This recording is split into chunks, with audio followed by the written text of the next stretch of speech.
आज हम स्टार्ट कर रहे हैं chapter 13 from NCERT, that is plant growth and development. हम इसमें भी लाइन बाय लाइन जाएंगे। Okay, you have already studied the organisation of a flowering plant in chapter 5।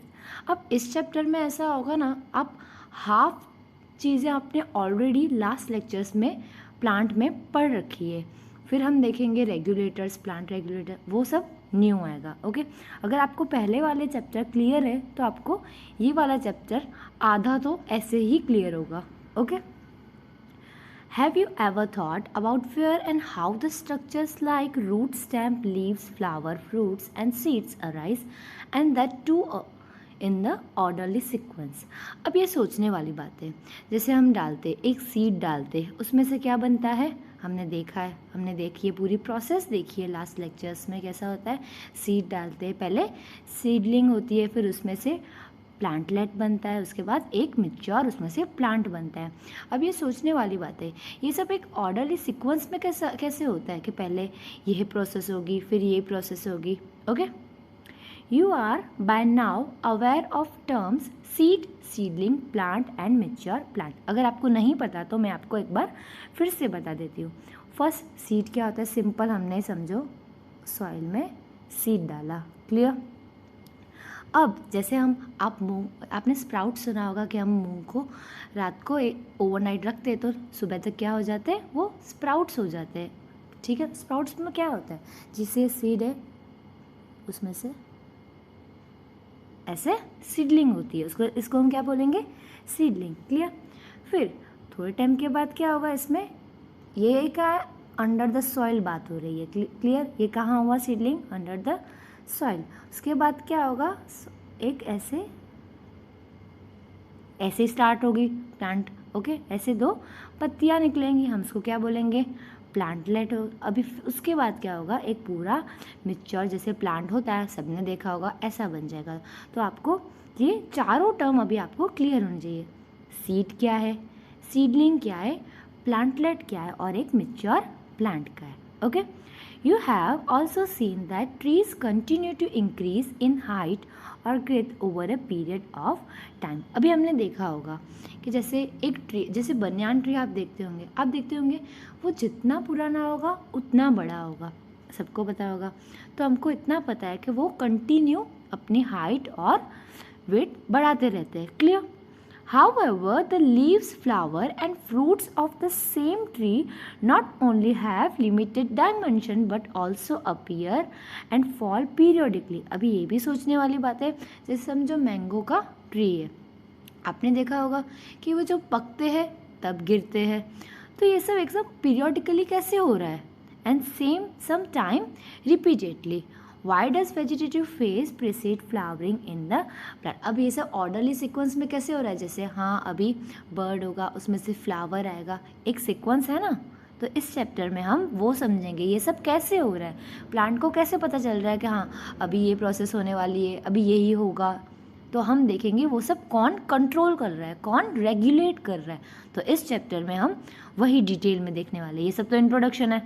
Okay, all plant organs are made up of variety of tissues. Is there any relation between the structure of cell, a tissue, an organ and the function they perform? Can the structure and the function of this be altered? अब हम सबको पता है कि सारे plant organ एक variety of tissues से बने। हमने देख लिए थे डिफरेंट टाइप के टिश्यूज़। अगर आपने लास्ट लेक्चर्स देखे होंगे तो आपको ये सब बहुत ऐसे इजी लग रहा होगा, कुछ इसमें समझने की ज़रूरत नहीं पड़ रही होगी, कोई कॉन्सेप्ट नहीं है इसमें फ़िलहाल। ओके, तो हमने देखा था कि सारे plant organ variety of tissues से बने हुए। अभी हमको अब एक सेल और एक टिश्यू में कोई रिलेशनशिप होता है क्या? अब अगर आपने लास्ट लेक्चर्स पढ़े होंगे तो ये तो आपको बहुत क्लियर पता चल रहा होगा। अब आपको ये सोचने वाली बात है कि उनको कैसे पता चलता है कि ये वाले सेल्स को उनको यही फंक्शन करना है, इनको यही स्ट्रक्चर लेना है। अब हमको पता है all cells of a plant are descendants of zygote. अब हमको पता है पूरा ऑर्गेनिज्म कहाँ से बनता है, एक जाइगोट में से बनता है। तो ये सोचने वाली बात है क्या सोचने वाली बात है? The question is then why and how they have different structure and functional attribute. अब ऐसे जैसे हम ह्यूमन बीन है, ठीक है, हम भी जाइगोट में से बने, फिर एम्ब्रियो बनता है, सबको पता है। तो ये सोचने वाली बात है ना कि जाइगोट से कैसे पता चलता है कि यहाँ से हाथ निकलेंगे, यहाँ से पैर निकलेंगे, कुछ तो होगा ना ऐसा। तो इस चैप्टर के बाद आपको ये सारी बातें तो एकदम क्लियर हो जानी है। ओके, हम लाइन टू लाइन जा रहे हैं बिकॉज कभी कभी एक लाइन उठा के पूछ लेंगे आपको नीट में। ओके, तो वो इंट्रोडक्शन में से भी हो सकती है। ओके, तो हम कुछ छोड़ने नहीं वाले इस चैप्टर में। Okay, development is sum of two process, okay, growth and differentiation. Clear? ये पूरा चैप्टर में हम पूरा डिफ्रेंशिएशन भी डीप में समझने वाले हैं एंड ग्रोथ भी। आपने ग्रोथ तो फर्स्ट चैप्टर में समझ लिया होगा, ग्रोथ क्या है। नहीं भी अगर आपको याद नहीं भी होगा तो इसमें पूरा हम डिटेल में फिर से देखने वाले हैं। ओके, तो इसमें क्या देखने वाले हैं हम? Growth and development mainly. Clear?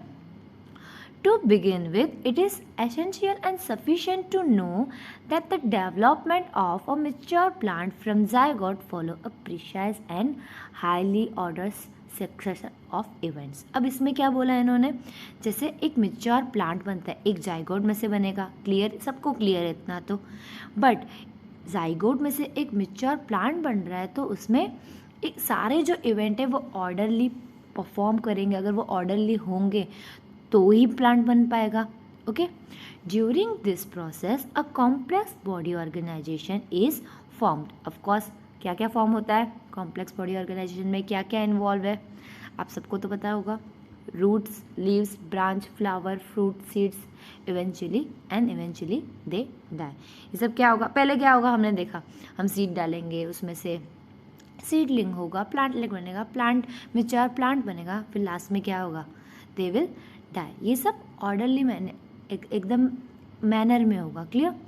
The first step in the process of plant growth is seed germination. सबको क्लियर होगा, अभी हमने बात की है। फर्स्ट स्टेप क्या होगा? Seed germination. The seed germination when favourable condition for growth exist in the environment. In the absence of such favorable condition, the seed do not germinate and goes into period of suspend growth or rest. अब समझते, हमने पढ़ तो लिया, समझा क्या इसमें से? तो हमको पता है प्लांट ग्रोथ का फर्स्ट स्टेप क्या है? Seed germination. सीड अगर जर्मिनेट ही नहीं करेगा तो प्लांट बनने का तो पॉसिबिलिटीज ही नहीं है। ओके, बट सीड जर्मिनेट कब करता है? जब उसको सराउंडिंग यानी एनवायरनमेंट उसके फेवरेबल हो, जैसे उसको इतना पर्टिकुलर टेम्परेचर चाहिए, इतना वाटर चाहिए, तब वो जर्मिनेट कर लेगा। अगर ये सब एब्सेंट हुआ, अगर सारे फेवरेबल कंडीशन एब्सेंट हुए तो क्या करेगा? वो सीड आगे ग्रो जर्मिनेट नहीं करेगा, वो क्या हो जाएगा? अपनी ग्रोथ वहीं पे सस्पेंड कर देगा, या तो और उसको हम क्या बोलेंगे? वो रेस्ट पे चला जाएगा। Clear? Once favorable condition return, the seeds resume metabolic activities and growth take place. फिर आगे जाके फिर से उसकी फेवरेबल कंडीशन उसको मिल गई, पहले नहीं मिल रही थी, तो वहाँ से वो अपनी मेटाबॉलिक एक्टिविटीज़ फिर से स्टार्ट कर देगा, ग्रोथ फिर से स्टार्ट कर देगा। क्लियर? इतना आपको क्लियर होना चाहिए। Okay, In this chapter, you shall also study some of the factors which govern and control this development process. These factors are both interesting and ये सब अभी हम पढ़ने वाले हैं। Of course उन्होंने पहले बताया ये सब हम पढ़ने वाले हैं। क्या पढ़ेंगे? फैक्टर्स पढ़ेंगे। कौन से? इंटरनल फैक्टर पढ़ेंगे और एक्सटर्नल फैक्टर पढ़ेंगे। किस चीज़ के? ये तो जो कंट्रोल करती है पूरे डेवलपमेंट प्रोसेस को, क्योंकि पूरा डेवलपमेंट कैसे होता है। ओके, चलो अब आते हैं हमारे मेन टॉपिक पे, ग्रोथ पे। काफ़ी लोगों को ऑलरेडी ये ग्रोथ क्लियर होगी। ओके, पर ये सब रिपीट ही है तो हम फिर से रिपीट ही कर लेंगे एक बार। Okay, first growth is regarded as one of the most fundamental यानी सारे लिविंग ऑर्गेनिज्म में हो रही है। एंड अब इसका मतलब क्या हुआ आपको नहीं पता चला होगा? मतलब दिखती है। अब छोटे से हम बड़े हुए, दिख रहा है ना, प्लांट छोटे से बड़ा हुआ तो दिख रहा है ना, उसको हम क्या बोलेंगे? Consciousness. Okay, characteristic of a living being. What is growth? Growth can be defined as an irreversible permanent increase. अब आपको कोई बड़ा दिखता है, आप बोलते होंगे ना बड़ा हो गया, कभी ऐसा बोला है क्या फिर से छोटा हो गया? नहीं, तो growth can be defined as an irreversible permanent increase in a size of an organ. Clear? इतना क्लियर होगा। अब एक बार हमारा ऑर्गन पूरा बन गया तो क्या फिर से छोटा होगा क्या? नहीं, ओके। और वो परमानेंट है, क्लियर। और इट्स पार्ट और इवन एन इंडिविजुअल सेल, एक सेल का भी पूरा जो मैच्योरिटी ग्रोथ हो जाता है उसके बाद क्या वो फिर से छोटा होगा? नहीं, तो ये क्या है? Permanent and irreversible. क्लियर? आपको ये इतना क्लियर हो जाना चाहिए। Generally growth is accompanied by metabolic process, both anabolic and catabolic. अब आप सोच रहे होंगे अगर छोटे से बड़ा हो रहा है तो सब एनाबॉलिक हो। एनाबॉलिक का मतलब क्या था? सिंपल टिश्यू किस में होते हैं? कॉम्प्लेक्स टिश्यू में कन्वर्ट। क्लियर? छोटे छोटे यानी सिंपल बना के क्या बनाएंगे? कॉम्प्लेक्स। उसको हम क्या बोलते हैं? एनाबॉलिक। कैटाबॉलिक यानी क्या? क्लियर? कैटाबॉलिक का तो सबको पता है, ब्रेक डाउन। अब आप बोलोगे ब्रेक डाउन कैसे होगा? ये तो छोटे में से बड़ा हो रहा है, वहाँ पे तो सिंथेसिस ही होना है। बट हमने, अगर आपको याद होगा तो हमने क्या देखा था? सेल डिवीज़न में वहाँ पे कैटाबॉलिज्म इम्पॉर्टेंट है, that occur at the expense of energy. अब हमने देखा ये सब तो आपको लास्ट लेक्चर अगर आपने पढ़ा होगा ये सब तो आपको बहुत ही ईजी लग रहा होगा of course. Therefore for example expansion of leaf is a growth. How would you describe the swelling of a piece of? अभी हमने ग्रोथ में क्या पढ़ा था कि वो डिफाइनिंग फीचर नहीं है। क्यों ऐसा पढ़ा था कि डिफाइनिंग फीचर ग्रोथ को हम नहीं बोल सकते? बिकॉज अगर आप देखोगे कि एक माउंटेन है, उसके ऊपर पूरा, और अगर एक समझो मिट्टी का ढेर है, उसके ऊपर और मिट्टी आ गई तो हम बोलेंगे ऑफकोर्स ये ग्रो हो गया। तो इसलिए हम ग्रोथ को live in organism defining feature नहीं बोलते। क्लियर? इतना आपको अभी क्लियर हो जाना चाहिए। अब देखते हैं ग्रोथ के बारे में आगे। Plant growth generally is indeterminate. अब इनडिटर्मिनेट का मतलब क्या होता है? जैसे ह्यूमन बींग से हम एक एज के बाद नहीं बढ़ते, हम क्या कंटिन्यूसली हाइट में बनियान ट्री के जैसे बढ़ते जाते हैं क्या? नहीं। बट प्लांट में क्या होता है? प्लांट के पास ऐसी कैपेसिटी है, वो कंटिन्यू अपने लाइफ में ग्रो करते रहते। क्लियर? अब हम ये पढ़ेंगे, आपको ये मीनिंग पता चल गया इनडिटर्मिनेट का। Clear? Plant growth is unique because plants retain the capacity of unlimited growth throughout their life. Clear? उनके पास कैसी यूनिक प्रॉपर्टी है? तो वो उनके पास कैपेसिटी है अनलिमिटेड ग्रोथ की। क्लियर? कोई उसकी लिमिट नहीं है कि इतने के बाद ये ग्रो नहीं करेंगे। अब आपने देखा होगा कि आपको पता है कि हाँ ये प्लांट इतना ही ग्रो करता है, तो कभी ऐसा नहीं है कि उससे बड़ा नहीं हो सकता, वो हो सकता है। और ऐसा नहीं है कि वो कंटिन्यूसली बड़े होते जाएंगे, उनको इतना न्यूट्रिशन वगैरह ये सब भी मिलना चाहिए। Okay, this ability of plant is due to presence of meristem. अब मेरिस्टमेटिक सेल कैसे थे आपको याद आ जाना चाहिए। हमने पढ़े, पूरे इतने सारे चैप्टर पढ़ लिए हमने। ओके, तो आपको याद आना चाहिए कि जो सेल डिवाइड कर सकते at certain location in the body. The cells of such meristem have the capacity to divide and अभी आपको याद होगा कि हमने परमानेंट और मेरिस्टम्स देखे थे। मेरिस्टमेटिक सेल्स कैसे थे? जो डिवाइड कर सकते, ओके। और परमानेंट कैसे थे? जो आगे डिवाइड नहीं कर सकते, अपना एक फंक्शन ले लेते हैं। अभी हमको यही फंक्शन परफॉर्म करना है through out their life. Clear? The product however soon loses the capacity to divide and such cell make up the plant body। ये सबको क्लियर होगा। आगे जाके एक टाइम के बाद वो आगे जाके डिवाइड नहीं कर पाते, वो फिर अपना काम ले लेते। Okay, this form of growth wherein the new cells are always been added to the plant body by the activity of meristem is called as open form of growth. Clear? अभी हमने जो भी पढ़े कि वहाँ पे हमेशा new cell add होते जा रहे, यानी क्या हुआ? Open form of growth. क्यों बोल रहे हैं हम कि सेल्स डिवाइड होते जा रहे और प्लांट बॉडी में ऐड हो जा रहे, यानी बड़े होते जा रहे, उसको हमने क्या बोला? Open form of growth. Okay, What would happen if the meristem ceased to divide? Does this ever happen? ये सोच, अगर आपने लास्ट लेक्चर्स पढ़े होंगे तो आपको ये आंसर्स इजीली खबर पड़ जा रही है कि हाँ यही होने वाला है. क्लियर? अगर आपने नहीं देखे तो आप देख भी लेना एक बार, तो ऑफकोर्स आपको वो भी प्रिपेयर करने ही है नीट के लिए. Okay. In earlier classes you have studied about the root apical meristem and shoot apical meristem. हमने अभी चैप्टर्स में ही देख लिया है. ओके. रूट एपिकल मेरिस्टम क्या था, शूट एपिकल मेरिस्टम क्या था. रूट वाला क्या कहाँ होता है, रूट में होता है. एपिकल यानी क्या, टिप पे था. क्लियर, सबको याद होगा. और शूट वाला क्या होगा, शूट. अब आपको रूट और शूट नहीं पता तो एक बार फिर से बता देती हूँ मैं. रूट यानी जो अंडरग्राउंड पार्ट होगा, शूट यानी जो ऊपर वाला पार्ट होगा. क्लियर? ठीक है, आगे बढ़ते हैं. You know that they are responsible for the primary growth of the plant and principally contribute to elongation of the plant along their axis. अब सबको याद होगा, एक बार फिर से रिपीट कर रहे हैं हम. क्लियर? रूट वाला क्या था, ऐसे ग्रो करके रूट एपिकल ग्रो करेगा. शूट वाला ग्रो करेगा तो प्लांट क्या होगा, एलोंगेशन यानी बड़ा ऐसे ही होगा. सबको क्लियर हो रहा है अब? You also know that in dicotyledon plants and gymnosperm, the lateral meristem, vascular cambium and concambium appear later in the life. ये सब ऑलरेडी हमने पढ़ लिया है. Okay. These are meristem that cause the increase in the girth of the organ in.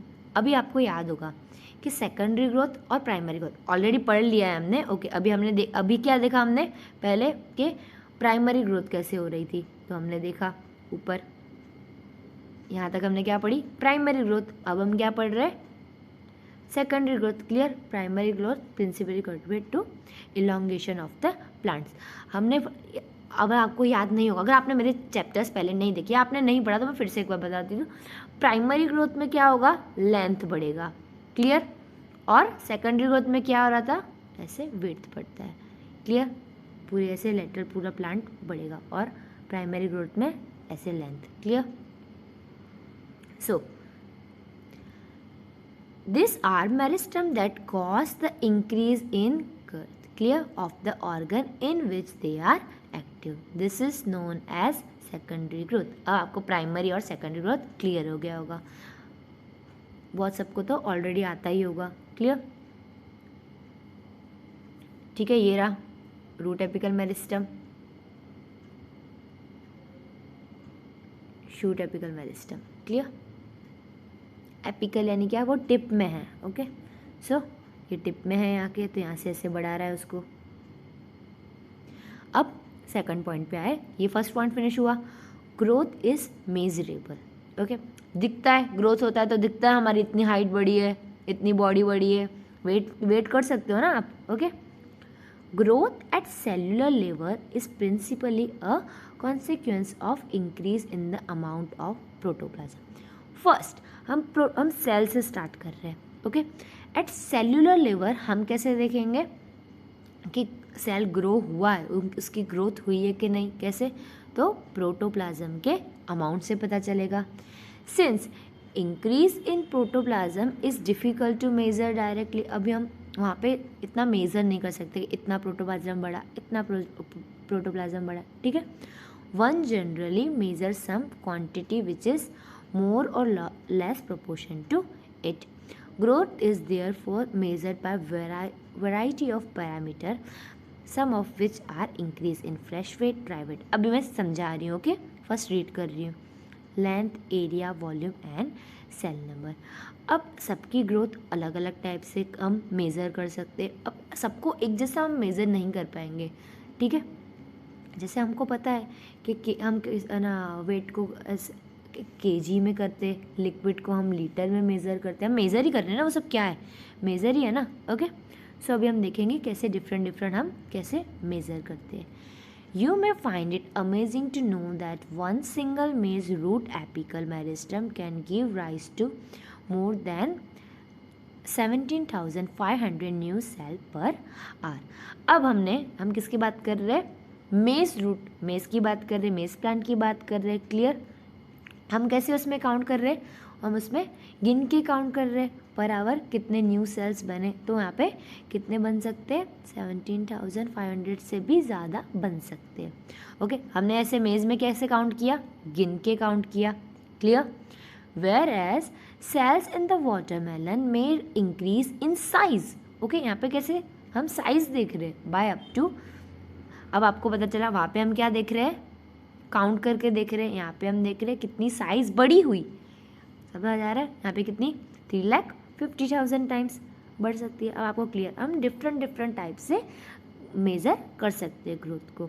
In the former growth is expressed in the increase in number of cell. देखा हमने मेज़ में कितने न्यू सेल ऐड हुए per hour, वो देखा हमने। तो हमने क्या किया, कितने इंक्रीज हुए नंबर काउंट किए। The latter express growth as increase in size. Watermelon में क्या देखा हमने, साइज देखा। While the growth of pollen tube is measured in terms of its length, अगर समझो ये पोलन ट्यूब है, क्लियर, तो हम ये अगर ऐसे हाइट में बढ़ेगी तो ऑफकोर्स हम उसको मेज़र कर पाएंगे। Clear? And increase in surface area denote the growth in dorsiventral leaf. अब ये इतना वापस मिटा के वापस करती हूँ, ये है लीफ, ये लीफ बड़ा होगा, ऑफकोर्स इसकी सरफेस एरिया बड़ी हुई तो हम उसमें लीफ में ऐसे मेज़र कर सकते हैं।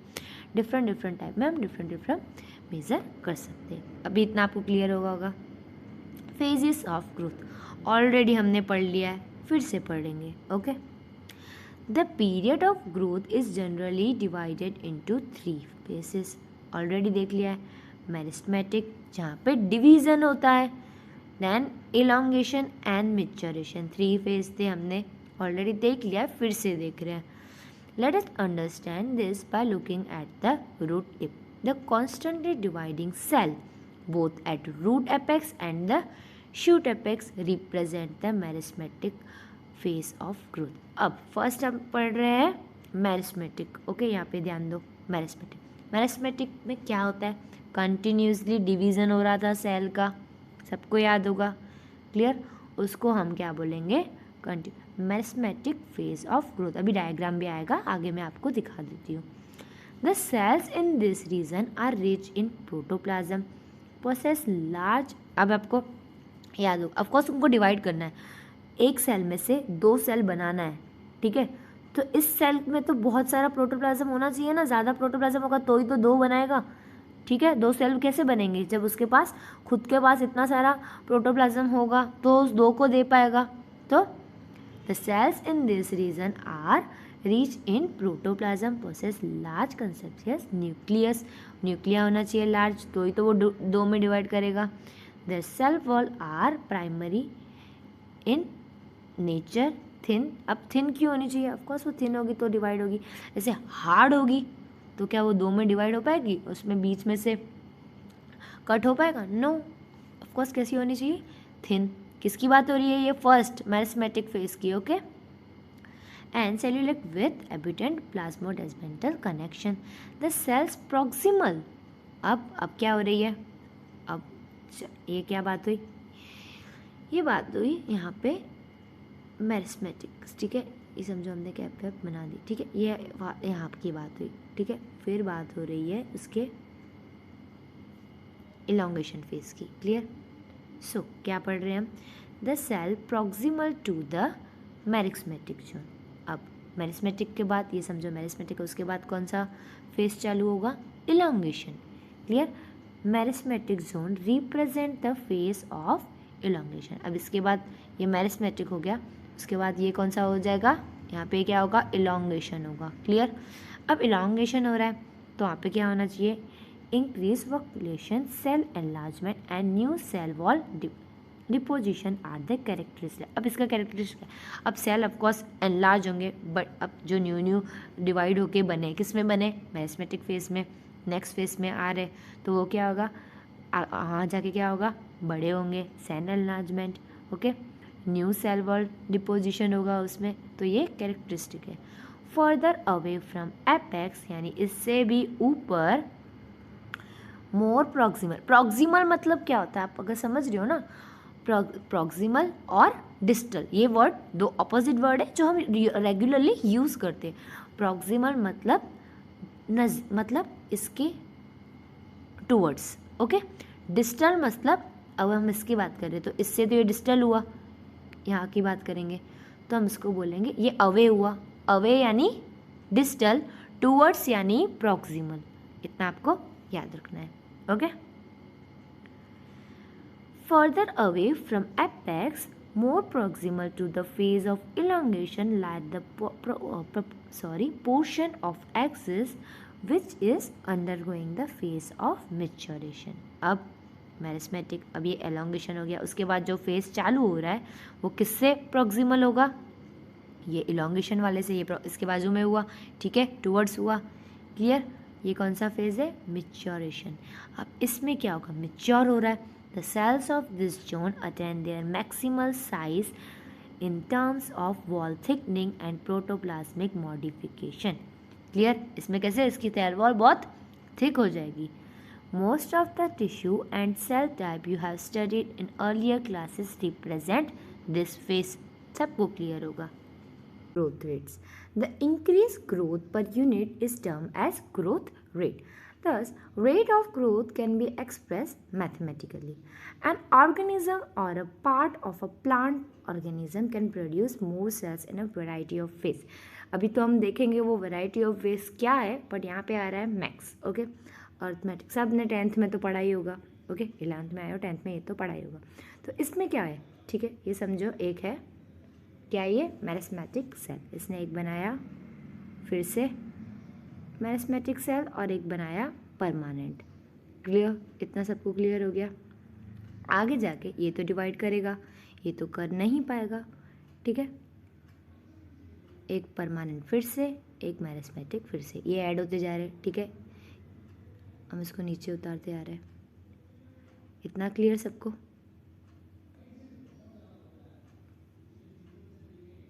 एक मेरिस्मेटिक, इसमें से बना एक मेरिस्मेटिक, एक परमानेंट, ठीक है। यहाँ से डिवाइड हुआ फिर से, एक मेरिस्मेटिक, एक परमानेंट, ठीक है। ये परमानेंट हम नीचे उतारते आ रहे हैं, ठीक है। फिर से इसमें क्या हुआ, एक मेरिस्मेटिक, एक परमानेंट, ये दोनों हमने नीचे उतार दिए, क्लियर। अब आप देखोगे तो आपको ये समझ आएगा, ठीक है। जैसे हम जा रहे हैं, ये 3 ऐड हो गए, ये जैसे यहाँ पे हो गए 10, तो अब आपको ये समझ आ रहा होगा ये अर्थमेटिक वाला कैसे हुआ। अब हम जियोमेट्रिक समझ रहे हैं। जियोमेट्रिक में क्या होता है, जैसे जियोमेट्रिक, ये हमने एक सेल बनाया, इसमें दोनों डिवाइड होकर क्या बन रहे हैं, मेरिस्मेटिक सेल, ठीक है। इसमें से भी फिर 2 मेरिस्मेटिक बनेंगे, इसमें से भी 2 मेरिस्मेटिक बनेंगे, समझ रहे हो ये कैसे। अब आप दोनों डायग्राम्स तो क्लियर अब समझ गए होंगे। अब हम देखेंगे उसका पूरा कॉन्टेक्स्ट देखेंगे, ठीक है। अब आप डायग्राम्स तो क्लियर हो गए होगा आपको, ठीक है। रीड करना स्टार्ट करें line to line. The growth rate shows an increase that may be arithmetic और जियोमेट्रिकल। क्लियर, देखा हमने क्या क्या हो सकता है, अर्थमेटिक या तो जियोमेट्रिकल। फर्स्ट हम देखेंगे arithmetic. In arithmetic following mitotic cell division only one daughter cell continue to divide। अब हमने देखा था यहाँ पे क्या था, एक मेरिस्मेट बनता है, एक परमानेंट बनता है, तो डिवाइड तो सिर्फ एक डॉटर सेल कर पा रही है, clear. Cell continue to divide while the other differentiate and mature, ये परमानेंट, ठीक है। The simplest expression of arithmetic growth is, अभी हमने देख लिया क्या था। अब हम एक ग्राफ समझा है, पहले मैं एक ग्राफ आपको समझाती हूँ, ठीक है। इसमें क्या है, जैसे हमने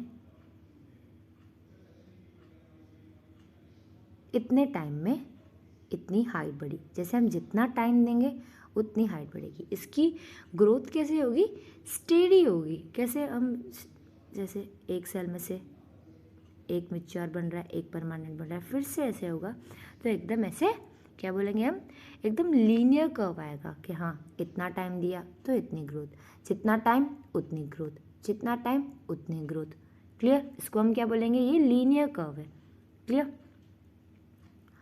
On plotting the length of organ against time, a linear curve is obtained. Mathematically, it is expressed as, अब हम ये समझेंगे पहले ये, ठीक है।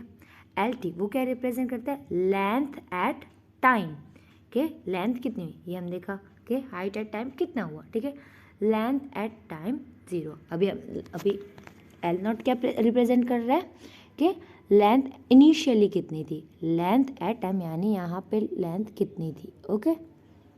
आर क्या रिप्रेजेंट कर रहे हैं यहाँ पे, ग्रोथ रेट। अब इतना क्लियर होगा ये मैथमेटिक्स। इसमें से क्वेश्चन तो आपको यूजुअली नहीं आएंगे, बट दिया हुआ है तो हम पढ़ेंगे, clear. Let us now see what happens in geometrical growth. समझ तो गए ही होंगे, मैंने ऑलरेडी आपको दिखा दिया। अब यहाँ पे हम उसका क्या समझ रहे हैं, ग्राफ समझ रहे हैं, clear. In most systems initial growth is slow. अब ये सोचने वाला, एक में से 2 बन रहा है, ठीक है, 2 में से 4 बन रहा है, क्लियर। तो पहले इनिशियली इसकी ग्रोथ कैसे होगी, स्लो होगी। 1 में से 2 बन रहा है, 2 में से 4 बन रहा है, 4 में से 8 बन रहा है। उस फेज को हम बोलेंगे यहाँ पे लैग फेज, क्लियर। सबको क्लियर हुआ होगा इतना, एक बार देख लेते हैं ग्राफ में। ये है, ये स्लो दिख रहा है आपको, इतना फास्ट नहीं है, कांस्टेंट स्लो। इसको हम बोलेंगे लैग फेज। अब देखा जाए 1 में से 2, 2 में से 4, अब ऐसे करके 1 लाख सेल बन गए, क्लियर, 1 लाख सेल बन गए। अब जो उसके बाद डिवीजन होगा, क्या हो रहा है, 1 में से 2 हो रहा है, तो ऑफकोर्स 1 लाख में से 2 लाख हो जाएंगे डायरेक्टली। तो ये फास्ट हो गई ग्रोथ, पहले स्लो हो रही थी, 1 में से 2, 2 में से 4, अब एक टाइम पे आके 1 लाख हो गए, ऐसे कर करके। अब डायरेक्ट सब सेल डिवीजन होगा तो 1 लाख में से 1 में से 2 सेल बन रहे, तो 1 लाख में से कितने बनेंगे, 2। तब उसको हम क्या बोलेंगे, एक्सपोनेंशियल फेज। कौन सा, exponential phase. And it increase rapidly thereafter at an exponential rate, clear. आपको ये अभी 2 फेज तो क्लियर हो गया, कौन सा, लैग और एक्सपोनेंशियल फेज। अब देखें, अब आप तो बोलोगे फिर तो ऐसे वो हमेशा बढ़ते ही जाएंगे, बढ़ते ही जाएंगे, बढ़ते ही जाएंगे। नहीं, पर उनको बढ़ने के लिए, एक सेल को बढ़ने के लिए हमने देखा था सेल डिवीज़न में, उसको सब न्यूट्रिशन चाहिए, उसका प्रोटोप्लाज्म भी बढ़ना चाहिए। न्यूट्रिशन नहीं होगा तो वो आगे डिवाइड नहीं कर पाएंगे। Here both the progeny cell following the mitotic cell division retain the ability to divide. हमने देखा था जियोमेट्री में क्या होता है कि 1 में से 2 डायरेक्ट मेरिस्मेटिक सेल बनते तो दोनों डिवाइड कर सकते and continue to do so. However with the limited nutrient supply, ऐसा नहीं है बढ़ते जाएंगे, बट 1 लाख में से 2 लाख, 2 लाख में से 4, 4 में से 8, 8 में से 16, नहीं, उनको न्यूट्रिशन तो चाहिए ना, सिर्फ डिवाइड करते जाएंगे ऐसा होगा नहीं। तो एक टाइम पे आके ऐसा फेस आ जाता है जिसके बाद ग्रोथ कांस्टेंट हो जाती है, न्यूट्रिशन नहीं होता, ठीक है, उसको हम बोलेंगे स्टेशनरी फेस। तो हमने कौन से देख लिए, देख लेते एक बार डायग्राम में। फर्स्ट है लैग फेस, जहाँ पे स्लो था, exponential phase and then stationary phase. तो ये एस बोलेंगे हम इसको, एस हो सकता है ये, ठीक है, एस कर्व बोल सकते हैं। उसमें कैसा था, लीनियर, इसमें कैसा है, S curve, clear. If we plot the parameter of growth against time, we get a typical sigmoid or S curve. A sigmoid curve is a characteristic of living organism growing in the natural environment. अब ये हम usually देखते हैं हमारे gardens में जो plants या tree होते हैं, तो आप सोचते होंगे इनके पास तो बहुत प्रॉपर्टी है, ये कंटिन्यू डिवाइड कर सकते हैं, ये ग्रोथ क्या है इनमें, इनडिटर्मिनेट है, तो ये बढ़ते ही क्यों नहीं जाते, बढ़ते ही क्यों, बिकॉज एक लिमिट पे इनको हम न्यूट्रिशन उतना ही देते हैं, हम उसका न्यूट्रिशन बढ़ाएंगे तो वो ग्रोथ कर पाएंगे ना, हम उसको लिमिट में न्यूट्रिशन दे रहे, ओके, तो उसकी जो ग्रोथ है वो एक लिमिट में होगी, क्लियर। तो हमारे यूजुअली हम जो टिपिकल प्लांट्स देखते हैं वो कैसे होते हैं, जो ग्रोइंग देखते हैं प्लांट्स वो एस कर्व में, okay. It is typical for all cell, tissue and organ of a plant. Can you think of more similar example? What kind of curve can you accept in a tree showing seasonal activity? अब हमने पहले देख लिया था, अब ये क्या है, the exponential growth can be expressed. अब exponential growth की बात हो रही है यहाँ पे, क्लियर, ये फॉर्मूला पूछ सकते हैं आपसे। अब हम देखेंगे W1 W0 ERT, इसका क्या हुआ, ठीक है। W1 यहाँ पे क्या रिप्रेजेंट कर रहा है, फाइनल साइज के, ये सब मिला के जो फाइनल बनेगा उसको हम क्या बोलेंगे, W1, ठीक है। W0 ऊपर भी देखा था, इनिशियल साइज कितनी है, ठीक है। आर रिप्रेजेंट कर रहा है growth rate, T represent time of growth, ऊपर टी का दिया नहीं हुआ था, वो क्या था टाइम ऑफ ग्रोथ। यहाँ पे ई क्या रिप्रेजेंट, ये तो आपको पता ही होगा, ठीक है, लॉगरिथम्स आपको पता ही होगा, आपने अगर फिजिक्स पढ़ रखा होगा तो। ये इतना इम्पॉर्टेंट नहीं था इसलिए मैंने फॉर्मूला जल्दी में आगे जाने दिया।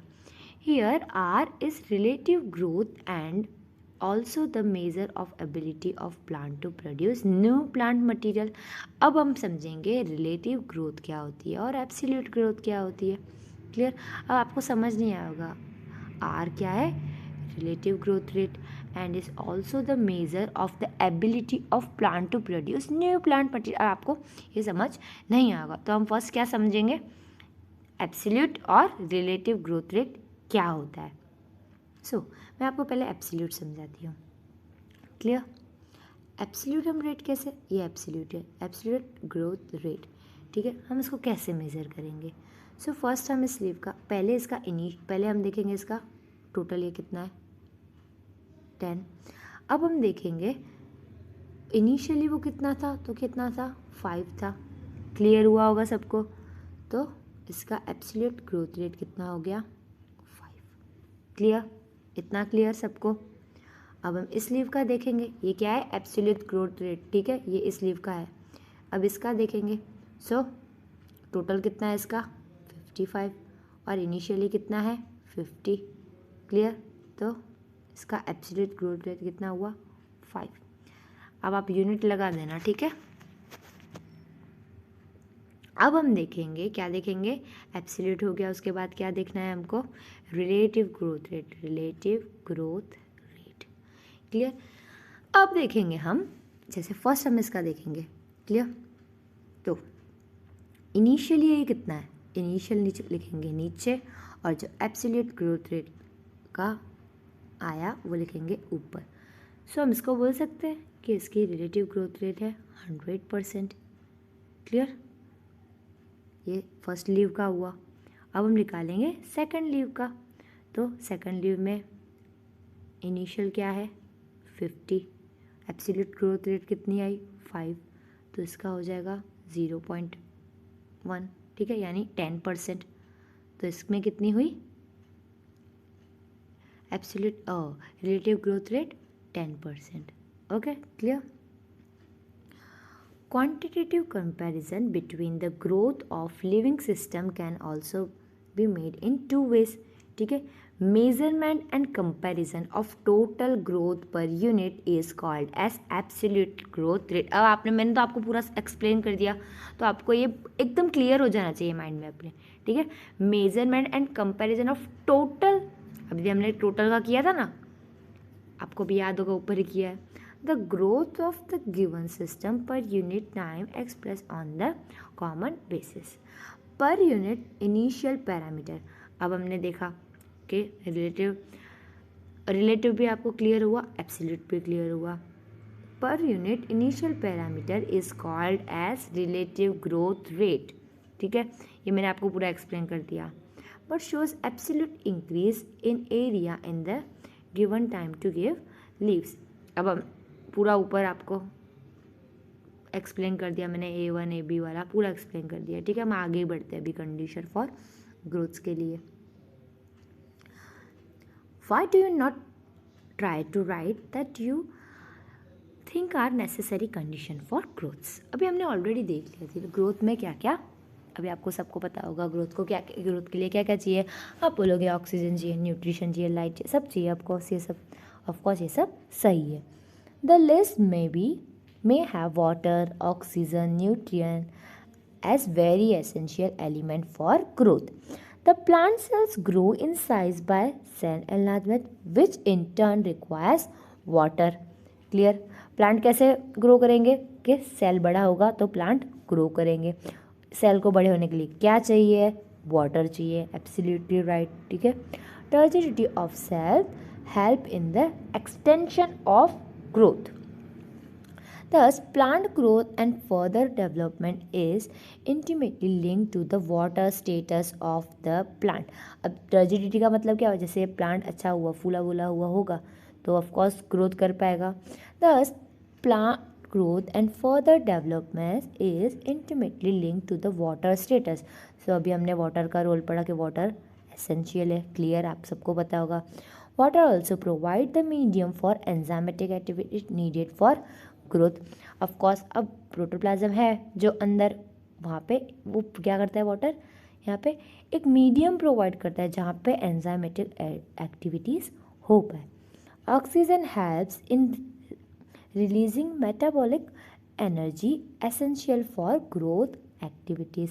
अब हमने देखा था लास्ट लेक्चर में ही कैसे कार्ब से यानी ग्लूकोज से ऑक्सीडेशन के थ्रू हम उसका ब्रेक डाउन करते हैं, सबको याद होगा. ओके, एक बार फिर से दिखा दूँ मैं. ये क्या है, ग्लूकोज. हम उसका क्या कर रहे थे, ऑक्सीडेशन यानी O2 दे रहे थे. ठीक है, क्या बन रहा था उसमें से CO2 plus water plus energy, जो एनर्जी कैसे स्टोर हो रही थी, फॉर्म ऑफ ATP. सबको याद होगा, नहीं याद होगा तो आप एक बार वो लेक्चर देख लेना. Clear. Nutrient are required by plants for synthesis of protoplasm and act as a source of energy. ठीक है, अब हमने देखा वाटर का. ठीक है, न्यूट्रिएंट आर रिक्वायर्ड बाय, अब प्रोटोप्लाज्म के सिंथेसिस के लिए क्या चाहिए हमको, न्यूट्रिएंट चाहिए कि नहीं चाहिए. न्यूट्रिएंट कौन से वो सब एक पूरा एक अलग टॉपिक है. मैक्रो और माइक्रो हमने देख लिया था. क्लियर. मैक्रो क्यों बोल रहे हैं, माइक्रो क्यों बोल रहे हैं, और लिपिड का स्टेटस उसमें क्या है, हमने सब देख लिया था. फैट का स्टेटस क्या है. Clear. In addition, every plant organism have an optimum temperature. हमको कंडीशन के लिए हमको उसका जो ऑप्टिमम टेम्परेचर है वो चाहिए होगा कि इसी टेम्परेचर पे वो ग्रोथ कर पाएंगे. Okay, range best suited for its growth. Any deviation from this range could be, अभी हमको पता है, डिट्रीमेंटल टू इट्स सर्वाइवल. अब हमको पता है हम उसको ज़्यादा बहुत हॉट कंडीशन देंगे तो भी वो ग्रो नहीं कर पाएगा. हम उसको बिल्कुल लो टेम्परेचर देंगे तो भी वो ग्रो नहीं कर पाएगा. Okay. Environmental signals such as light and gravity also affect certain phase and stages of growth. अब हम देखेंगे differentiation, dedifferentiation and redifferentiation. बहुत स्टूडेंट को इस टर्म में बहुत कंफ्यूजन आता है, सो आज हम क्लियरली सुनेंगे. ठीक है. The cells derived from root apical and shoot apical meristem and cambium differentiate and mature to perform specific function. जैसे ये cells है. ठीक है, इसने क्या किया, अब ये अपना स्पेसिफिक फंक्शन कर रहा है तो हम इसको क्या बोलेंगे, डिफ्रेंशिएशन. क्लियर. सबको अपना एक मेच्योर होके क्या करता है, एक स्पेसिफिक फंक्शन करता है. This act leading to maturation is term as differentiation. Clear, समझ गए. जो आगे जाके डिवाइड नहीं कर रहा वो क्या कर रहा है, अपना एक स्पेसिफिक फंक्शन कर रहा है तो उसको हम क्या बोलेंगे, differentiation. During differentiation cells undergo few to major structural changes. अब इस डिफ्रेंशिएशन में बहुत सारे चेंजेस आते हैं सेल में, तो वो कौन से चेंजेस है, both in their cell wall and protoplasm. For example, to form a tertiary element the cell would lose their protoplasm. They also, अब ये ऐसा नहीं है कि सिर्फ उसका प्रोटोप्लाज्म, उसको जो फंक्शन करना है वो उस हिसाब से अपने आप को सेल चेंज करेगा. ठीक है. They also develop a very strong elastic lignocellulosic secondary cell wall to carry water to long distance even under extreme tension. ठीक है, ये हमने क्या समझा कि ज़रूरी नहीं है यही चेंजेस होंगे, जो फंक्शन कर रहे, जो सेल को नीड है, ओके, ऐसे चेंजेस होंगे. Try to correlate the various anatomical feature you encounter in plants to functions they perform. First हमने क्या समझा, डिफ्रेंशिएशन उसमें क्या है, जो सेल डिवाइड नहीं कर रहे. क्लियर. अपना एक स्पेसिफिक फंक्शन कर रहे हैं उन सेल्स, उस प्रोसेस को हम क्या बोला, डिफ्रेंशिएशन. ठीक है. फिर क्या होता है, plants show another interesting phenomena. The living differentiated cell जो अपना काम कर रहे हैं, परमानेंट जो काम है उनका, वो स्पेसिफिक फंक्शन है वो कर रहे हैं, that by now have lost the capacity to divide can regain the capacity of division under certain condition. अब कोई कंडीशन में ऐसा होता है जिनके पास कैपेसिटी नहीं है डिवाइड करने का, जो स्पेसिफिक फंक्शन कर रहे हैं, उनको आ जाती है फिर से कैपेसिटी डिवाइड करने को. उसको हम बोलेंगे डी डिफ्रेंसिएशन। क्लियर। पहले डिफ्रेंसिएशन में उनके पास प्रॉपर्टी नहीं है डिवाइड करने की, नो सेल डिवीज़न, यहाँ पे कोई सेल डिवीज़न नहीं हो रहा। फिर यहाँ क्या हुआ, इनके पास फिर से कैपेसिटी आ गई, सेल डिवीज़न हो रहा है। क्लियर। यहाँ पे नो सेल डिवीज़न, यहाँ पे सेल डिवीज़न हो रहा है। क्लियर। उसको हम क्या बोलेंगे, D differentiation. Clear. For example, formation of meristem, intervascular cambium and cork cambium from fully differentiated parenchyma cell। ये सब आपको पता होगा, कॉक कैम्बियम क्या है ये सब आपको अगर नहीं पता तो पहले ये सब चैप्टर्स देख के फिर यहाँ आगे बढ़ो, ठीक है। While doing so, such meristem tissues are able to divide and produce cells that once again lose their capacity to divide but mature to। अब जो पहले क्या हुआ, डिफ्रेंसिएशन के बाद उसमें उनके पास कैपेसिटी नहीं है, जब उनके पास फिर से कैपेसिटी आ जाती है उसको हम बोलते हैं डी डिफ्रेंसिएशन, ठीक है। फिर आगे जाके इनकी कैपेसिटी फिर से चली जाती है, उसको हम बोलेंगे री डिफ्रेंसिएशन। अब ये री डिफ्रेंसिएशन वाले जो सेल है आगे जाके कभी भी डिवाइड नहीं कर सकेंगे। तो हमने क्या देखा, हमें 3 देखा। डिफ्रेंसिएशन में उनके पास कैपेसिटी नहीं है, ठीक है, डिफ्रेंसिएशन की बात हो रही है, सॉरी, डी आई। और डी डिफ्रेंसिएशन के पास उनके पास कैपेसिटी है। फिर री डिफ्रेंसिएशन में क्या होता है, उनके पास परमानेंटली वो कैपेसिटी चली जाती है। क्लियर। आई होप आपको ये क्लियर हुआ होगा। List some of the tissues in the woody dicotyledon plant that are the product of redifferentiation। How would you describe a tumor? आपको पता है ट्यूमर क्या होता है? ट्यूमर होता है एक ऐसे ओवर ग्रोथ हो जाती है सेल्स की, ठीक है। What would you call the parenchyma cell that are made up to divide under controlled laboratory condition during plant tissue culture? अब आपको वो सोचने वाली बात है कि जैसे हम यहाँ पे बोल रहे हैं ये डी डिफ्रेंशिएशन हो गया, उनके पास प्रॉपर्टी फिर से आ गई डिवाइड करने की। अब जो अगर हमने लेबोरेटरी कंडीशन में, यानी हमने खुद कंट्रोल कर रहे हैं वो प्रोसेस, उनको हमने कैपेसिटी दे दी डिवाइड करने की, हम उसको क्या बोलेंगे। Recall in section 13.1 we have mention that the growth in plant is open. Open का मतलब क्या था, वो जितना चाहे बड़ा हो सकते हैं, okay. It can be indeterminated और determinated. Now we may say that even differentiation in plant is open because cells tissue arising out the same meristem have different structure at maturity। Clear?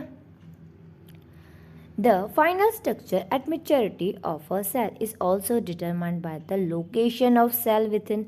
For example, cell position away from the root apical meristem differentiate as जो root apical meristem से दूर होंगे वो कैसे cells हो जाएंगे, root cap sales.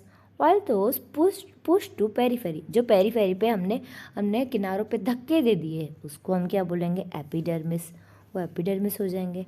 Can you add few more example? अगर आप चाहो तो इसमें और एग्जाम्पल ऐड कर सकते हो। अब हम देखेंगे डेवलपमेंट। डेवलपमेंट मेन टॉपिक यही है आज का। Development is term that includes all changes that organism go through during its life cycle from germination to senescence। मतलब जब से seed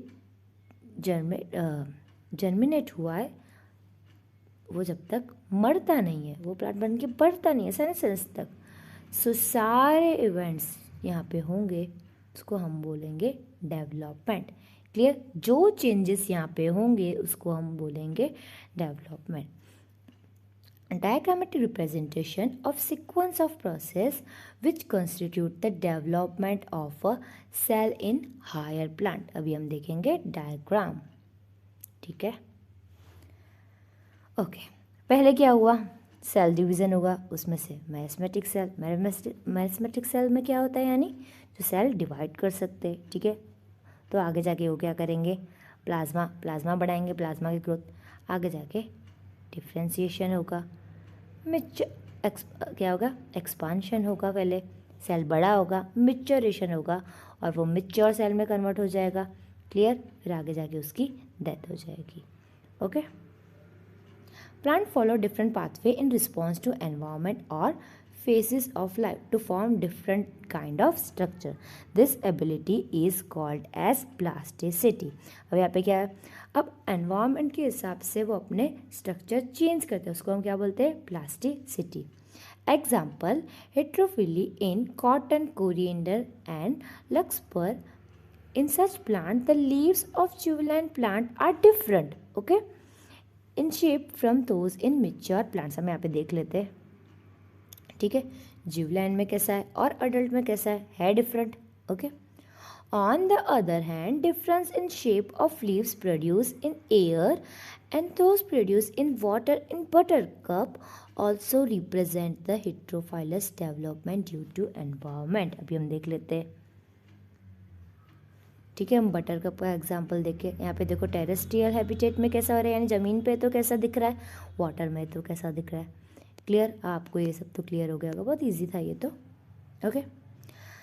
Thus, growth, differentiation and development are very closely related. अभी हमको इतना तो पता चल गया पूरे चैप्टर में, ये तीनों क्या है, बहुत क्लोजली रिलेटेड.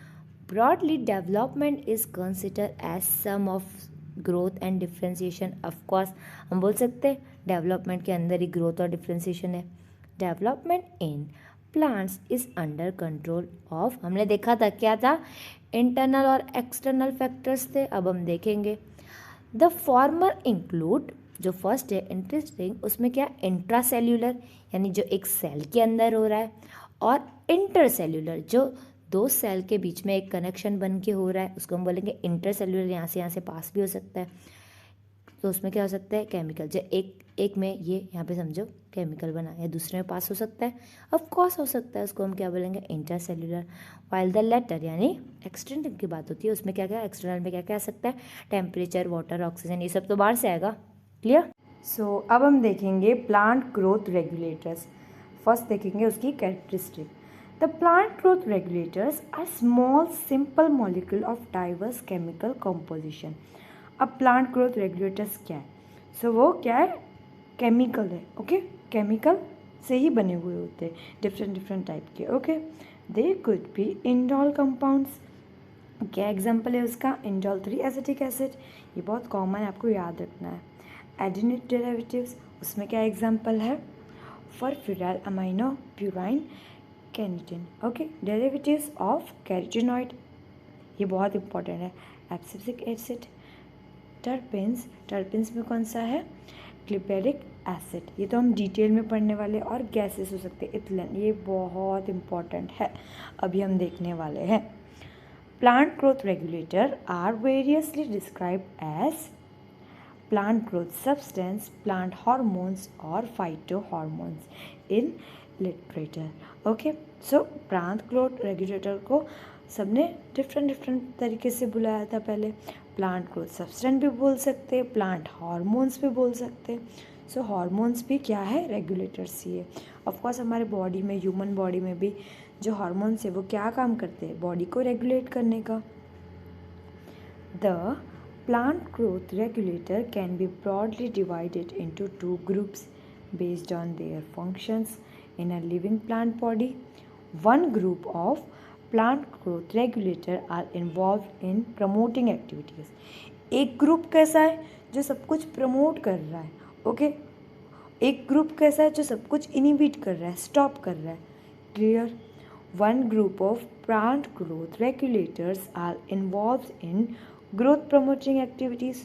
तो वो ग्रोथ प्रमोटिंग एक्टिविटीज़ कौन सी हो सकती है, such as cell division, cell enlargement, pattern formation, tropic growth, flowering, fruiting, seed formation. ये सब क्या हो रहा है, इसमें क्या हो रहा है, सब कुछ प्रमोट हो रहा है. बर्ड से फ्लावर उगा रहे हैं, फ्रूट निकाल, सीड फॉर्मेशन हो रहा है. Clear. This are called plant growth promoters. Clear. First हमने देखा प्रमोटर, अब उसके एग्जाम्पल देखेंगे. ऑक्सिन, ग्लिब्रिन्स एंड साइटोकाइनेस, ये क्या है, plant growth promoters. The plant growth regulators of other group play an important role in plant responses to wound at stress of biotic and abiotic origin. ये क्या कर रहे हैं, they are also involved in various growth inhibiting activities such as dormancy and abscission. ये सारे terms, dormancy, ये सब आपको पता होगा, नहीं भी पता होगा तो अभी हम डिटेल में हम फंक्शंस पढ़ने वाले हैं, उसमें सब कुछ आ जाएगा। The plant growth regulator abscisic acid belong to this group. The gaseous plant growth regulator ethylene, ये क्या, कौन सा ग्रुप है? इनहिबिटर्स का ग्रुप है। Okay, could fit either of group but it is largely an inhibitor of growth act। अब ये ethylene कैसा है, ये याद रखना इम्पॉर्टेंट है, ठीक है।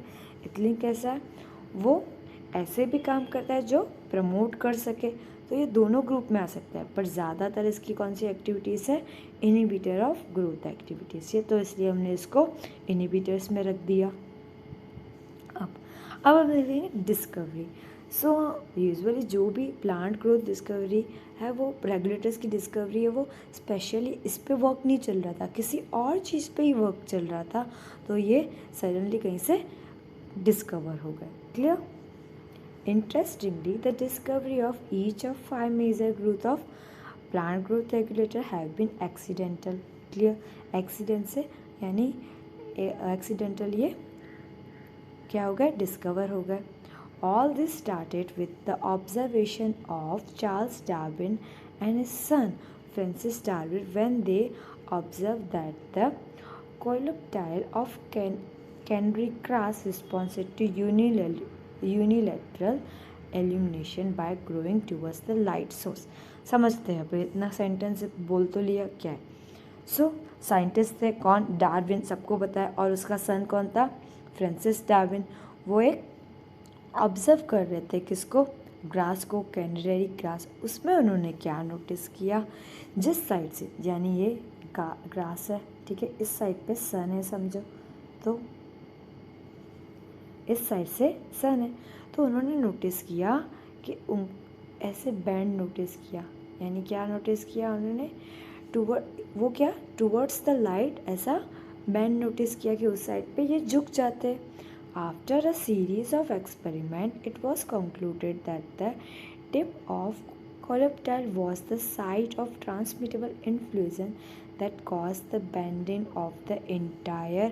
अब देखो, coleoptile ये जो ऐसे बैंड हो रहा है, वो किसके थ्रू हो रहा है? कोई, उन्होंने क्या बोल दिया?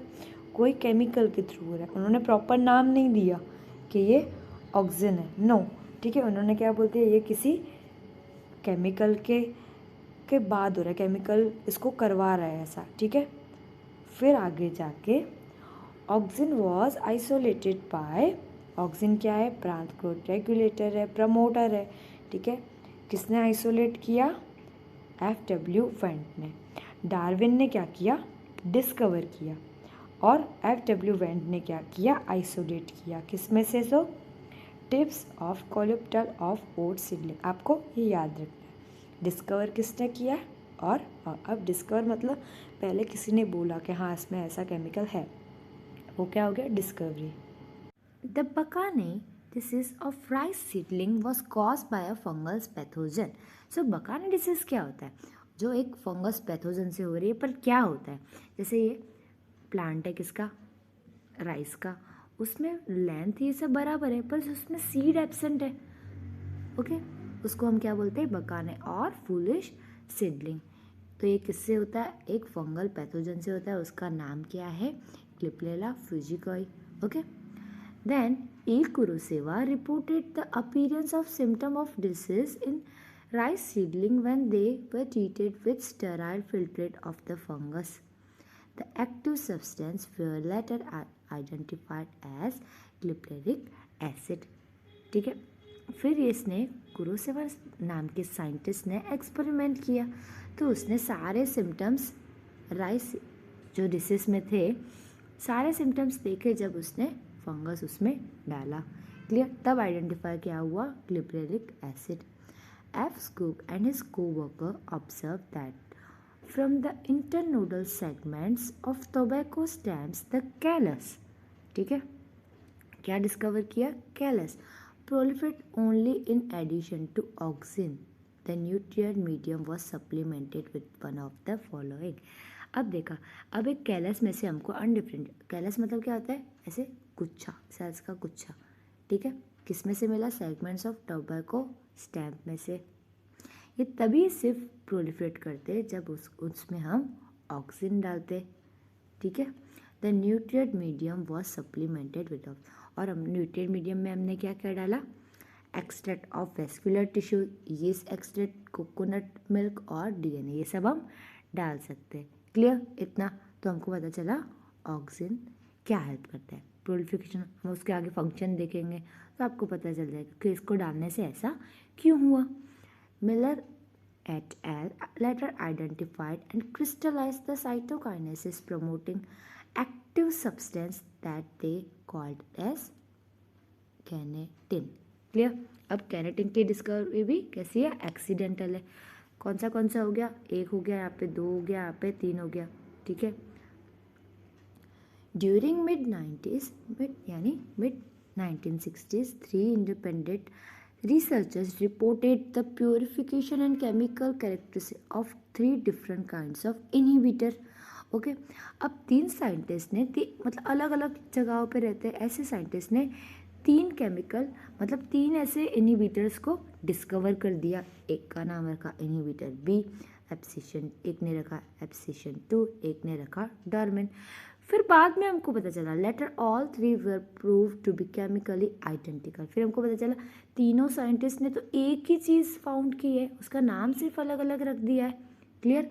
तो वो कौन सा था? It was name abscisic acid ABA.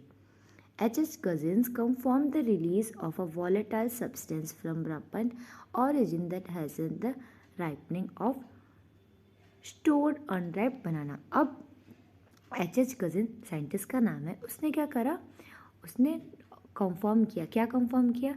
जो ऑरेंज से, जो राइप ऑरेंज से अगर उसको बनाना के साथ जो अनराइप है उसके साथ रखोगे तो यहाँ से वो उनको राइप कर देगा।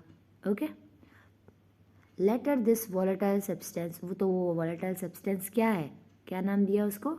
S ethylene, a gaseous plant growth regulator. अब हम पांचों को डिटेल में पढ़ेंगे। ओके, उसके फिजियोलॉजिकल इफेक्ट करेंगे, ठीक है। Physiological effect of plant growth regulator. First है ऑक्सिन। ऑक्सिन फ्रॉम ग्रीक, कहाँ से आया है? फ्रॉम ग्रीक वर्ड ऑक्सिन, उसका मतलब क्या होता है? To grow. तो ये क्या है? प्रमोटर है, नाम से ही पता चल रहा है।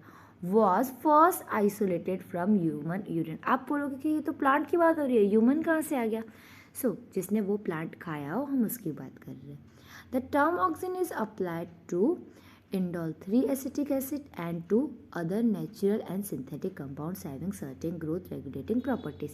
अब टर्म ऑक्सिन, हम ऑक्सिन किसको किसको बोल सकते हैं? तो फर्स्ट है उसमें सबसे important indole three acetic acid. Clear? और जो अदर नेचुरल और सिंथेटिक कंपाउंड है जिनके पास क्या कैपेसिटी है? सर्टन ग्रोथ, कौन सी प्रॉपर्टीज है? Certain growth regulating properties. They are generally produce by growing apex of the stem and roots. Usually auxin कहाँ होंगे? मतलब टिप पे होंगे, यानी समझो एपेक्स पे होंगे, ठीक है। किसके किसके? स्टेम पे और रूट के। From where they migrate to the regions of their, वहाँ से वो माइग्रेट कर सकते हैं। ऑक्सिन लाइक, अभी हमने कौन सा देखा? Indole acetic acid and indole butyric acid have been isolated from plants. Okay, हमने अभी देखा ऑक्सिन्स कहाँ से? ह्यूमन यूरिन से हमको फर्स्ट मिला था, बट ये दोनों कहाँ से आइसोलेट हुए? प्लांट्स से। ओके, NaA ये क्या है? नेप्थेलाइन एसिटिक एसिड। एंड 2,4-D वो क्या है? 2,4-डाइक्लोरोफिनोऑक्सीटिक, ठीक है, ऑक्सी एसिटिक। ये सब क्या है? सिंथेटिक ऑक्सिन्स है, यानी उनको बनाया गया है, नेचुरल ये प्रेजेंट नहीं थे। All these auxins have been used extensively in agriculture and horticulture practice. They help to initiate rooting in stem cutting and application widely used for plant propagation. Okay, अब इनके देख रहे हैं हम, क्या देख रहे हैं? फंक्शन देख लिया, ये तो सिंथेसिस के कौन से टाइप। अब हम क्या कहाँ पे आ रहे हैं? उसके फंक्शंस पे आ रहे हैं। तो फर्स्ट ये क्या करते हैं? Initiate rooting. क्लियर? किसमें? In stem cutting and application widely use for plant propagation. ये आपको याद रखना है, कहाँ पे इनिशिएटिंग कौन करता है, initiate rooting? So auxin, clear? Auxin promote flowering, okay. अब हम देखेंगे कि इनिशिएट किस में होती है फ्लावरिंग, ठीक है। यहाँ पे क्या हो रही है, प्रमोट हो रही है, ठीक है, याद रखना है। ऑक्सिन में क्या हो रही है, प्रमोट हो रही है। किस में देखेंगे हम, पाइनएप्पल्स में। They help to prevent fruit and leave to drop at early age but promote the abscission of the mixture. अब ऐसा है, जब हम ऐसा होगा कि हम देखा होगा आपने कि अगर हम अर्ली में उसको तोड़ देंगे तो वो कच्चे रह जाएंगे, ओके। तो प्लांट क्या करता है, जो ऑक्सिन क्या करता है, ऐसे जो यंग फ्रूट है उसको नीचे ड्रॉप नहीं होने देता, अर्ली स्टेज में ड्रॉप नहीं होता, बट जो ओल्ड हो चुके उसको ड्रॉप करवा देता है, क्लियर? ये सब उसके फंक्शन है। In most higher plants the growing apical bud inhibit the growth of lateral buds, a phenomena called as apical dominance। अब apical dominance क्या होता है, हमने देखा है, ठीक है। ये क्या है, एपिकल, ये क्या एपिकल बर्ड है, ठीक है। जब तक ये यहाँ होगी तब तक ये सब डोमिनेंट यहाँ के डोमिनेंस में नहीं, यहाँ की लेटरल बर्ड से वो डोमिनेंस में नहीं आ पाएंगी, ठीक है। तो कोई कोई ऐसा भी करता है बहुत सारे प्लांट्स में, ये पूरी एपिकल यानी जो एपिकल बर्ड है वो हटा देता है तो प्लांट अच्छे से ग्रो कर पाए, ठीक है। In most higher plant the growing apical bud inhibits the growth the lateral buds, a phenomena called apical dominance.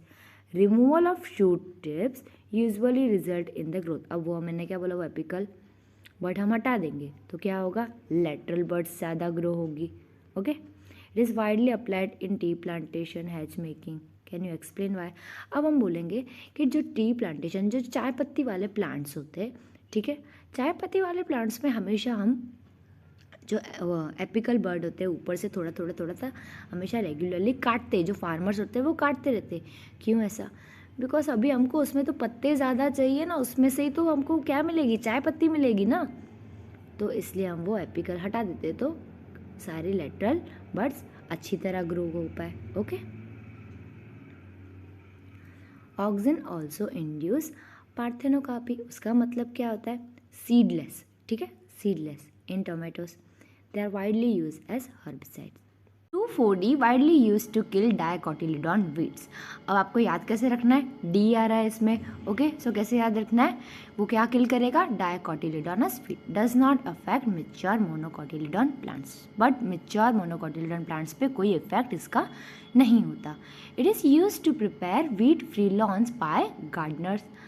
Auxin also control xylem differentiation. अब हमको याद कैसे रखना है, अब हमने देखा इसमें क्या इनिशिएट होता है, रूटिंग, ओके, रूटिंग इनिशिएशन होता है इसमें, तो उसको वाटर न्यूट्रिशन एब्जॉर्ब करना है, ओके। तो यहाँ पे क्या होगा, xylem differentiation and helps in cell division.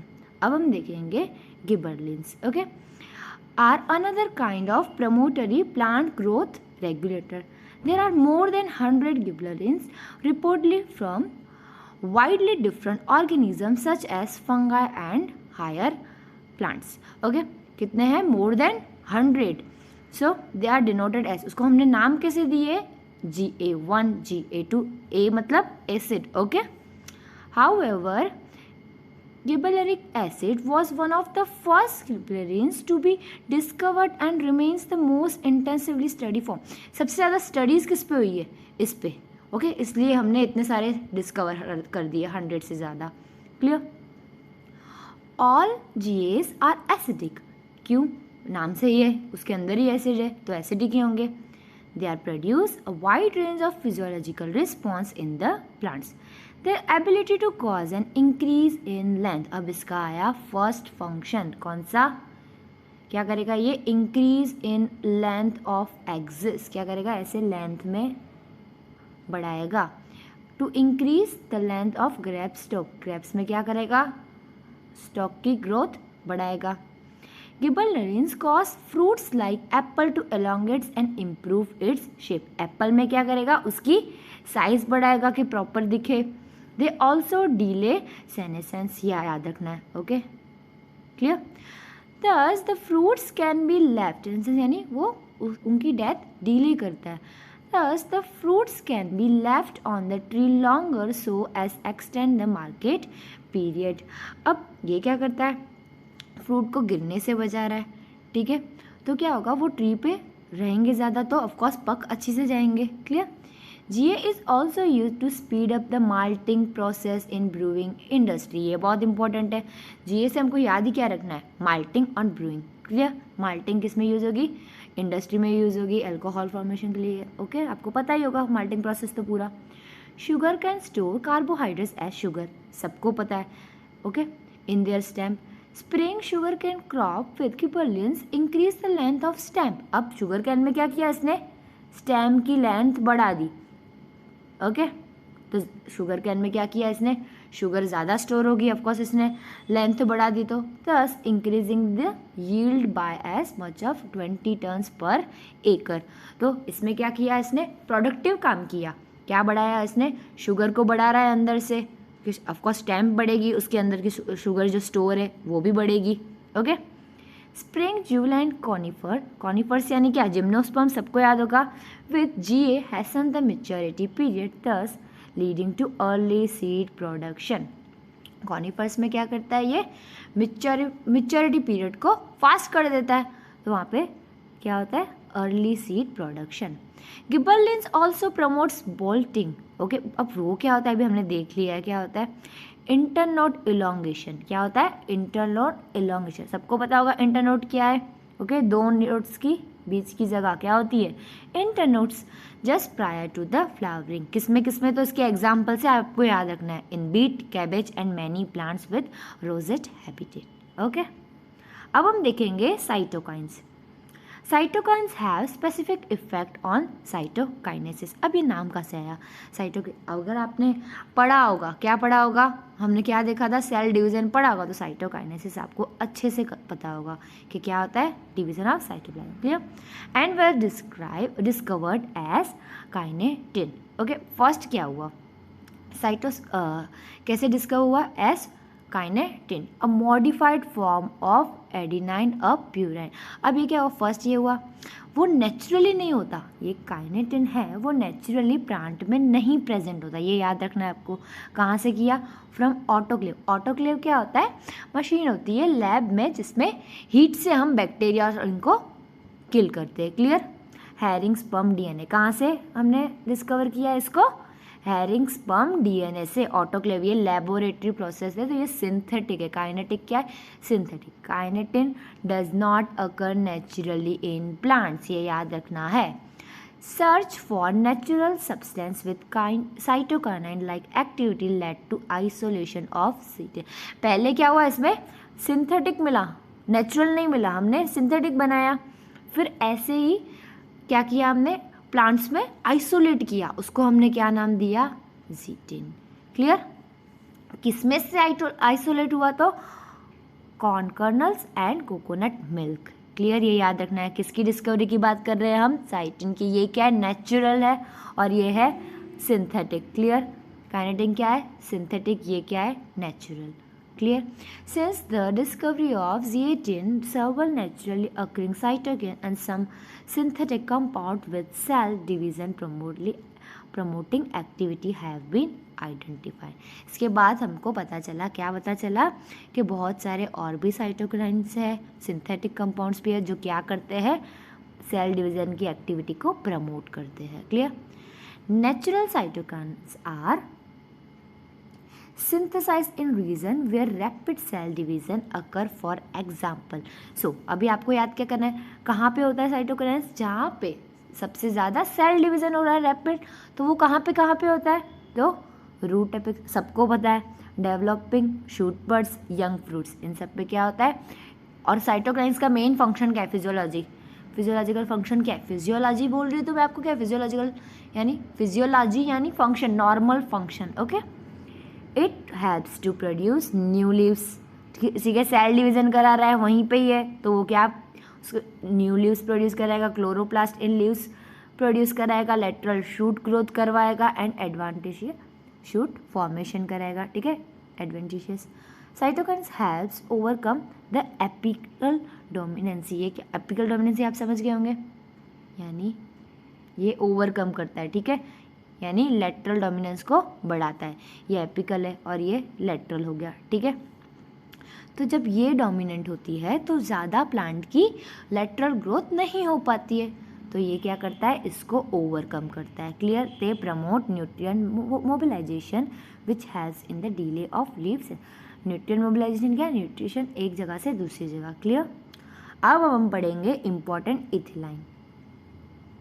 Ethylene is simple gaseous PGR यानी plant growth regulator. It is synthesized in large amount by tissue undergoing senescence and ripening fruits. Clear? कहाँ synthesize होगा? It is synthesized in large amount by tissues undergoing senescence and ripe. जहाँ पे fruit पक रहा होगा, ripe हो रहा होगा, ठीक है, वहाँ पे सबसे ज़्यादा आपको क्या मिलेगा, ethylene.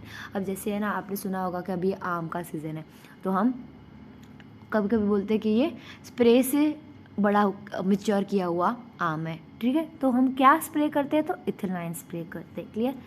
Influence of ethylene on plants include horizontal growth of seedling. तो फर्स्ट क्या कराएगा, ये हॉरिजॉन्टल ग्रोथ करवाएगा, swelling of the axis and apical hook formation in dicot seedling. Ethylene promotes senescence and abscission of plant organs, specially of leaves and flower.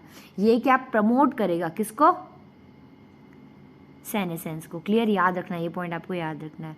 इथिलाइन is highly effective in fruit ripening. मैंने अभी बताया किसी भी fruit को हमको जल्दी जल्दी पकाना हो तो क्या, कौन प्रमोट कराएगा, ethylene. Clear. It enhance the respiration rate during ripening of fruits. This rise in rate of respiration is called as respiratory climatic. Ethylene breaks seed and bud dormancy. मतलब क्या, ब्रेक कर रहा है, मतलब क्या, यानी बर्ड से फ्लावर बना दिया ऐसे, ठीक है, तो क्या करेगा, ब्रेक करेगा bird dormancy. Initiate germination in peanut seed, sprouting of, मतलब आपको पता होगा पोटैटो होगा तो उसमें से स्प्राउट्स बनते हैं, आपने देखे ही होंगे, ठीक है. इथिलाइन प्रमोट्स रैपिड इंटरनोट और पेटियोल एलोंगेशन इन डीप वाटर राइस प्लांट. ये बहुत इंपॉर्टेंट, ये क्वेश्चन भी आ चुका है, डीप वाटर राइस प्लांट, ठीक है, याद रखना है. कौन प्रमोट करेगा, इथिलीन. इट हेल्प्स लीव्स और upper part of shoot to remain above the water. क्यों प्रमोट करेगा, अब जैसे अंडर वाटर प्लांट है जैसे एलोंगेशन हो जाएगा, ठीक है, तो वो क्या करेंगे, ऊपर आ जाएंगे, ऊपर आ जाएंगे तो ठीक से वो रेस्पायर कर पाएंगे, ठीक है, इसलिए उसने एलोंगेशन करवा दिया तो वो ऊपर आ गए पानी के. Ethylene also promotes root growth and root hair formation. Clear.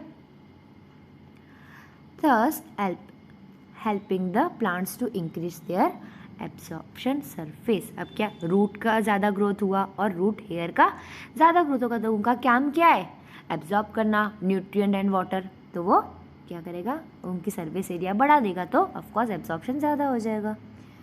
Ethylene is use to initiate flowering. ठीक है, हमने देखा ये बर्ड से फ्लावर बना देता है, ये भी देखा. And form synchronize fruit set in pineapples. It also induce flowering in mango. ठीक है, यहाँ पे भी क्या इंड्यूस कराएगा, flowering. Since ethylene regulates so many physiological process, it is most widely used plant growth regulator in agriculture. ये question आ सकता है, मोस्ट वाइडली यूज कौन सा है, तो कौन है वो, इथिलीन. कौन सा, एग्रीकल्चर में मोस्ट वाइडली यूज PGR है, प्लांट ग्रोथ रेगुलेटर है, तो वो ethylene. The most widely use compound as source of ethylene is ethephon. Okay, ethophone in an aqueous solution is radially absorbed and transported within the plant and release ethylene slowly. क्या करता है, aqueous solution, ठीक है, वो क्या करेगा, radially absorb होगा, धीरे धीरे एब्जॉर्ब होगा और धीरे धीरे इथिलीन को रिलीज करेगा. Ethephon hasten fruit ripening in tomatoes, यानी फास्ट कर देगा, क्या कर देगा, fruit ripening in tomatoes and apple and accelerate abscission in flowers and fruits. यानी क्या करेगा, एब्सिशन यानी क्या करेगा, थिनिंग ऑफ. क्यों थिनिंग कराएगा, अब आपने देखा होगा केरी और आम, तो केरी जैसे वो अनराइप, अभी पका नहीं है ठीक से, उसको हम केरी बोल रहे हैं, ठीक है, उसकी आप देखोगे जैसे हम छिलका होता है, उसका छिलका कैसे होता है, थिक होता है, और जो पक जाता है, आम बन जाता है, उसका थिन हो जाता है। क्लियर? तो वो क्या करेगा, पकाने में हेल्प करता है, कौन? इथिलीन। तो वो thinning of cotton cherry walnut. Clear? इनमें क्या कराएगा, थिनिंग कराएगा। It promote female flower in cucumber, thereby increasing the yield. अब हम देखेंगे last, abscisic acid. As mentioned earlier, abscisic acid was discovered for its role in regulate abscess and dormancy. But like other PGRs, it also has other wide range effect on plant growth and development. कैसे, वो देखेंगे कि कैसे effect करता है plant growth और development को। Clear? It act as a general growth plant inhibitor. Okay, ये क्या है, इनहिबिटर, हमने ऑलरेडी देख लिया है। और an inhibitor of plant metabolism. क्या करेगा, ये इनहिबिट कर रहा है, ओके, रुका रहा है। A B inhibit seed germination.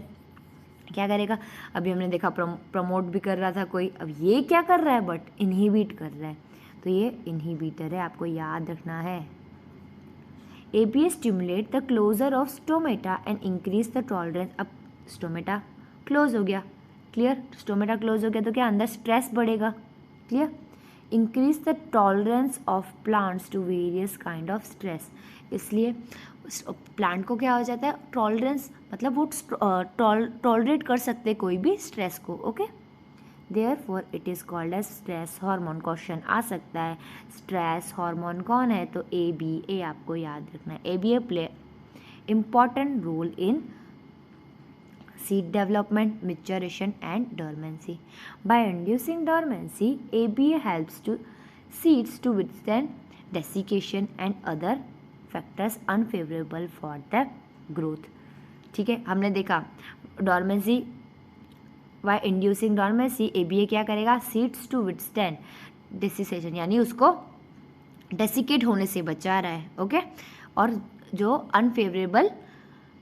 Unfavourable condition से ग्रोथ के लिए उससे बचा रहा है, फैक्टर से उससे बचा रहा है। In most situation ABA act as an antagonist of GA, आपको याद रखना है। ओके, कौन है एंटागोनिस्ट ABA का, GA gibberellins. Okay, we may summarise that for every phase of growth, differentiation and development of plant. अभी आ गया, यहाँ पे फिनिश हो गया 5th वाला, अभी आएगा। ठीक है, we may summarize that for any and every phase of growth, differentiation, development, one or other PGR has some role to play. हमने देख लिया सब चीज़ के रोल थे, किसके, सारे PGR, सारे प्लांट ग्रोथ रेगुलेटर के ग्रोथ थे। Such role could be complementary और एंटागोनिस्ट। कोई कॉम्प्लीमेंट्री है, कोई एंटागोनिस्ट है। दिस could be, एंटागोनिस्ट क्या हो रहा है, आप समझ रहे हो ना, यानी ऑपोजिट वर्क कर रहा है उससे। Okay, Similarly, there are number of events in life of plant where more than one PGR interact to affect that event. Example, dormancy in seeds. अभी देखा हमने कि कोई क्या कर रहा था, डॉर्मेसी, जैसे कोई क्या कर रहा था, सेनेसेंस को इनहिबिट कर रहा था, कोई प्रमोट कर रहा था। ओके, कोई एपिकल डोमिनेंस को प्रमोट कर रहा था, कोई इनहिबिट कर रहा था। तो एक से ज़्यादा इंटरेक्ट कर रहे हैं PGR, प्लांट ग्रोथ रेगुलेटर, एक का नहीं, दोनों साथ काम कर रहे हैं। Okay, remember the role of PGR is only one kind of interesting control. ये क्या था, हमने पहले तो देख लिया, वाटर और ये सब, वो सब एक्सटर्नल फैक्टर थे, ये क्या है, internal factor. Clear? Along with genomic control and extrinsic factor. तो अभी हमको एक क्वेश्चन आना चाहिए, कंट्रोल को क्या क्या कर, यानी इंटरनल फैक्टर आ गए, एक्सटर्नल फैक्टर आ गए और जीनोमिक कंट्रोल। क्लियर? इन सब से हमारी बॉडी कंट्रोल होती है। ये यहाँ पे किसकी बात हो रही है, प्लांट की। They play an important role in plant growth development. कौन, ये सारे फैक्टर, ठीक है, इंटरनल, एक्सटर्नल और genomic. Many of the extrinsic factors such as temperature, light, control plant growth and development. देख लिया हमने, ऑलरेडी देख लिया ये सब। Some of such event could be vernalization, flowering, dormancy seed. अब आप बोलोगे ये वर्नलाइजेशन पहले आपके NCERT में ये डिटेल में था, बट अभी ये कोर्स में से आपके चला गया है। ओके, सो यहाँ पे हम हमारा आज का चैप्टर एंड करते हैं। Thank you for watching.